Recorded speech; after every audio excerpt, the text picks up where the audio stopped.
ఇవాళ ఈ కూటమి ప్రభుత్వము 2.0 వచ్చిందండి. గతంలో వచ్చినప్పుడు అమరావతి క్యాపిటల్ అని చెప్పి అక్కడ ఒక ఇటుక ముక్క కూడా వేయకోకుండా ఇవాళ లోతట్టి ప్రాంతం ముంపుకు గురయ్యే రకంగా ప్రవర్తించిన సందర్భం మనం అంతా కూడా చూసాం. మొన్న వరదలకు ఏమైందో.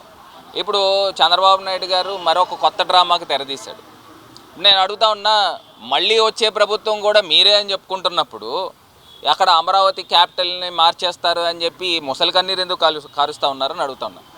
ఇదే చంద్రబాబు నాయుడు గారు ఏం చెప్పారు? అసెంబ్లీ వేదికగా 2028 అంటే మళ్ళీ వచ్చే జనరల్ ఎలక్షన్ 2029, 2028లో క్యాపిటల్ నిర్మాణం అయిపోతుందని చెప్పిన ఈ వ్యక్తి అసలు ఎవరైనా అంత పెద్ద క్యాపిటల్ నిర్మాణం చేస్తే ఎవరు మారుస్తారండి?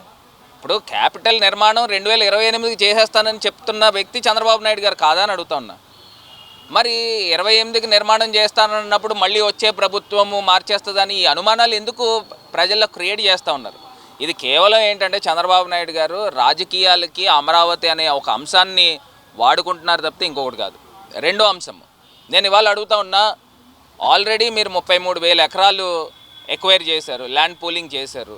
మళ్ళీ ఇంకో 16,000 ఎకరాలు ల్యాండ్ పూలింగ్ అన్నారు. మళ్ళీ మూడో విడత కూడా ఉంటుందంట, మళ్ళీ ఆ పూలింగ్ కూడా చేస్తారని అంటున్నారు. నేను అడుగుతా ఉన్నా, ఫస్ట్ మీరు పూల్ చేసిన 33,000 ఎకరాలకి మీరు ఏం డెవలప్మెంట్ చేశారు? ఎవరైతే ఇన్ని వేల మంది రైతులు వాళ్ళ కష్టార్జితంతో సంపాదించుకున్న భూములకి మీరు ఏం ప్రగతి చూపించారని అడుగుతా ఉన్నా. మీరు 2014 నుంచి 19 దాకా అక్కడ ఏం జరిగింది? అదే రకంగా ఇప్పుడు మీరు 2 సంవత్సరాలు వచ్చింది, 2028కి మీరు అమరావతి క్యాపిటల్ కడతా అంటున్నారు.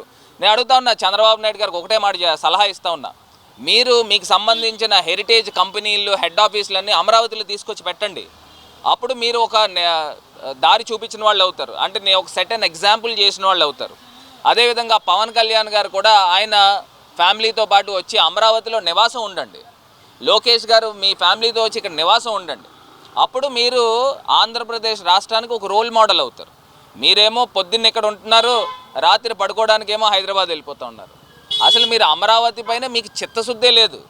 ఆంధ్రప్రదేశ్ రాష్ట్రము ప్రగతి పదంలో తీసుకురావాలనే ఒక ఆలోచన కూడా లేదు. కేవలం రాజకీయాలకు వాడుకుంటున్నారు తప్పితే ఇంకొకటి ఏది కాదు. మేము పూర్తి స్థాయిగా మేము స్వాగతిస్తున్నాం. మీరు 2028 కల్లా అమరావతి క్యాపిటల్ కట్టండి బాబు అని చెప్పి మేము స్వాగతిస్తున్నాం. నిజంగానే ఇది చట్టబద్ధత కల్పించడానికి చట్టసభలు తీర్మానం కావాలంటే కనుక అసెంబ్లీ అయితే అవుతుందా? అవ్వదు కదా. అక్కర్లేదన్నారు. అక్కర్లేదంటే ఏంటి? ఒక్క అసెంబ్లీ తీర్మానం చేస్తే వెళ్తే అయిపోతుందంటే దాని అర్థం ఏంటి?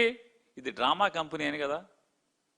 చెప్పండి, ఎవడైనా చట్టం తెలిసినోడు ఎవడైనా సరే, చట్టాలు తయారు చేయటం తెలిసినోడు ఎవడైనా సరే, కౌన్సిల్ అసెంబ్లీ రెండూ ఉండగా, ఎగువ సభ దిగువ సభగా రాష్ట్రంలో ఉండగా అసెంబ్లీలో తీర్మానం చేస్తే కౌన్సిల్ ఆమోదం లేకుండా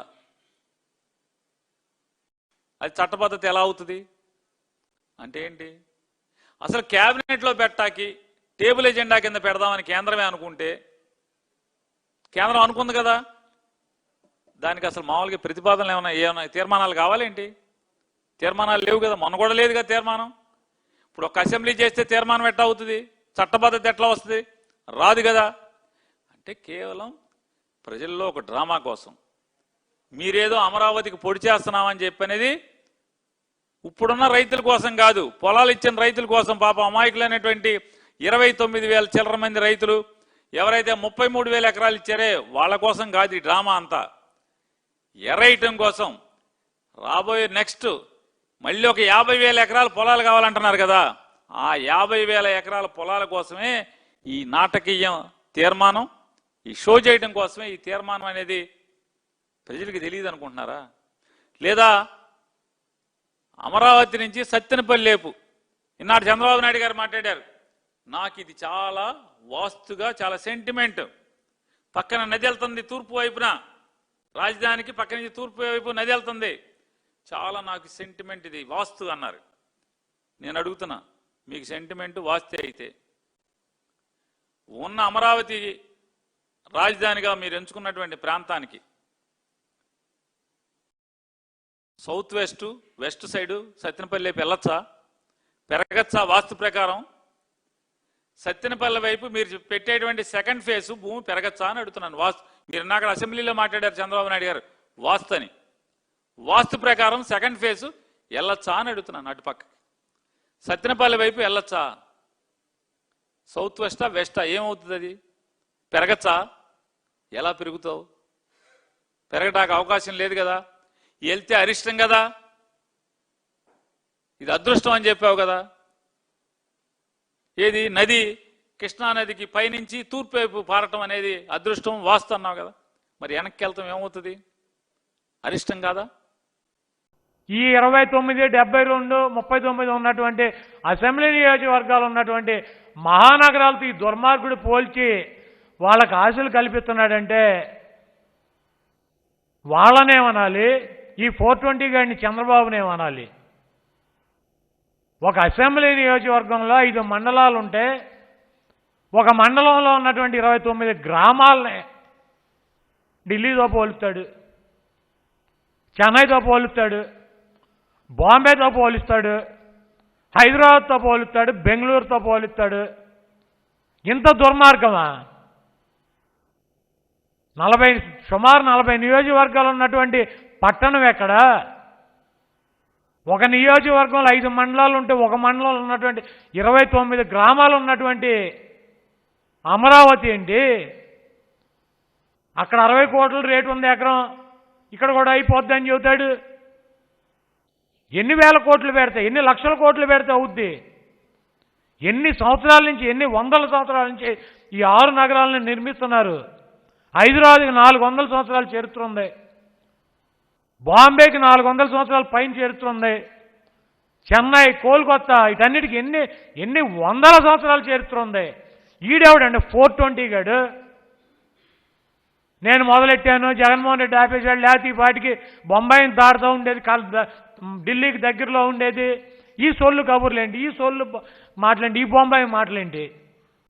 అమరావతి దగ్గర ఈయన పెద్ద దానకర్ణుడా, వీళ్ళ భూమి ఏమైనా పంచుతున్నాడా అని చంద్రబాబు నాయుడు మాట్లాడుతున్నాడు.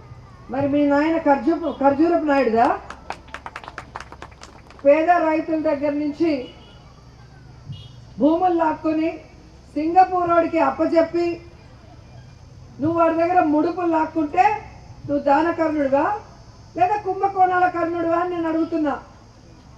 ఈరోజు అమరావతిలో పేదవాడు ఉండటానికి వీల్లేదు అని కోర్టుకు వెళ్ళి మీరు ఏ విధంగా పేదవాళ్ళకి ఇళ్ల పట్టాలు ఇవ్వనీయకుండా చేయాలన్న ప్రయత్నం చేశారో రాష్ట్రంలో ఉన్న పేదలు, ముఖ్యంగా అమరావతిలో ఉన్న పేదలు అందరూ కూడా గమనిస్తున్నారు. కానీ ఈరోజు ఒక రాజధాని అంటే గొప్పోడే కాదు, పేదోడు అన్ని వర్గాల వాళ్ళు ఉండాలి అన్న ఆలోచనతో ఈరోజు వాళ్ళకి ఇళ్ల పట్టాలు ఇచ్చి ఇల్లు కట్టిస్తున్న జగనన్న దానకర్ణుడే. ఈ రాష్ట్రంలో 31 లక్షల మంది అక్క చెల్లెలకి ఇళ్ల పట్టాలు ఇచ్చి ఇల్లు కట్టిస్తున్న జగనన్న దానకర్ణుడే. ఎందుకంటే ఇదే రాష్ట్రం విడిపోయినప్పుడు నువ్వు ఎందుకు కట్టించలేకపోయావు 31 లక్షల మందికి? అలాగే ఒకే చోట అమరావతిలో 50,000 మందికి ఎందుకు ఇళ్ల పట్టాలు ఇచ్చి కట్టించలేకపోయావు అంటే నువ్వు మనసు లేని రాక్షసుడు అనేది ఈ రాష్ట్ర ప్రజలు అర్థం చేసుకున్నారు. కాబట్టే ఈ రాష్ట్రంలో ఉన్న మహిళలకి నువ్వు 4 ఏళ్లు మోసం చేసి చివరి నిమిషంలో పసుపు కుంకుమ అంటూ మోసం చేయాలన్న ప్రయత్నం చేసినా కూడా తరిమి కొట్టారు అన్న విషయాన్ని నువ్వు గుర్తు చేసుకోవాలని కూడా ఈ సందర్భంగా తెలియజేస్తున్నాను. అసలు ఇంతింత అప్పులు తెచ్చి ఇన్ని స్కాములు చేసే బదులు, అయ్యా చంద్రబాబు, నీ సొంత లాభాలు పక్కన పెట్టి, నీ సొంత బినామీల ఆస్తులు పెంచుకునే కార్యక్రమం పక్కన పెట్టి రాష్ట్ర ప్రజల గురించి ఆలోచన చేయి. కావాలంటే విజయవాడ గుంటూరు మధ్యలో NH దగ్గర నాగార్జున యూనివర్సిటీలోనో, లేకపోతే ఒక 500 ఎకరాలు అక్కడ గుంటూరు విజయవాడ మధ్యలో ఎక్కడో ఒకసారి తీసుకొని 500 ఎకరాలు నువ్వు కట్టాల్సిన బిల్డింగ్ ఏదో కట్టు, రీజనబుల్గా ఏదో సైజులో అయిపోతుంది. విజయవాడ గుంటూరు ఎప్పుడో ఒకసారి కలుస్తాయి.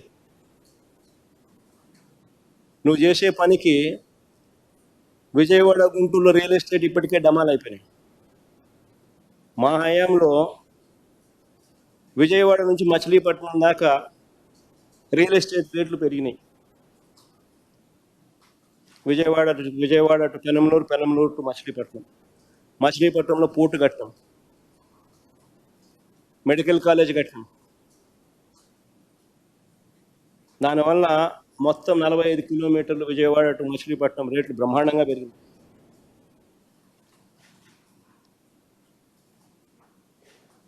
ఏదో విజయవాడ గుంటూరుకు మధ్యలో కట్టామనంటే మచిలీపట్నం నుంచి గుంటూరు దాకా రేట్లు పెరుగుతాయి, ప్రజలందరూ సంతోషపడతారు. అంతేగాని ఏంది స్వామి ఇది? అప్పులు తీసుకొస్తా ఉండవు, స్కాములు చేస్తూ ఉండవు. కేవలం నువ్వు వాడు భూములు కొనుక్కున్నావు, నీ వాళ్ళు భూములు కొనుక్కున్నారు, నీ బినామీలు వాళ్ళ రేట్లు పెంచుకునే దానికోసం రాష్ట్ర ప్రజల మీద ఇన్ని లక్షల కోట్ల రూపాయల అప్పులు మోపుతా ఉండవు. విజయవాడ గుంటూరు ప్రజలకు సంబంధించిన రియల్ ఎస్టేట్ భూములన్నీ క్రాష్ చేస్తూ ఉండవు, డమాల్ చేస్తూ ఉండవు.